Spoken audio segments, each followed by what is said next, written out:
যেদিন ধন সম্পদ সন্তান সন্ততি কাজে আসবে না, ইল্লা মান আতাল্লাহ বিকলবিন সালিম, সেদিন শুধু উপকৃত হবে বিশুদ্ধ অন্তঃকরণ নিয়ে যে আল্লাহর কাছে যাবে। সিগারেটখোর, মদখোর, জুয়ারি, নেশারি, মারামারি করা লোক, দুর্নীতিবাজ, ঘুষখোর, সুদখোর, মিথ্যাবাদী, মিথ্যুক, নাচ গান করনেওয়ালা, এদের হৃদয় বিশুদ্ধ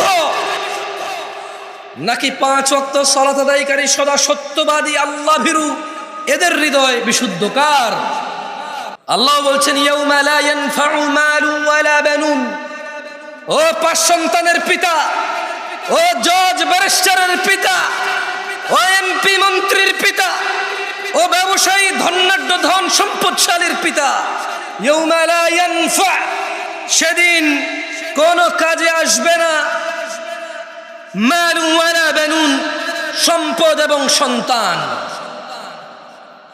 ইল্লা মান আতাল্লাহ বিকলবিন সালিম, সেদিন শুধু উপকৃত হবে যে আল্লাহর কাছে একটা বিশুদ্ধ সুন্দর পরিষ্কার অন্তর নিয়ে হাজির হবে। ওয়াউজলিফাতিল জান্নাতু লিল মুত্তাকিন, আল্লাহ ভীরুদের জন্য জান্নাতকে নিকটবর্তী করা হবে। ওয়াবুররিজাতিল জাহিমু লিল গাওয়িন, ওয়াবুররিজাতিল জাহিমু লিল গাওয়িন, এবং পথ ভ্রষ্টদের জন্য জাহান্নামকে উন্মোচিত করা হবে। লা হাওলা ওয়ালা কুওয়াতা ইল্লা বিল্লাহ।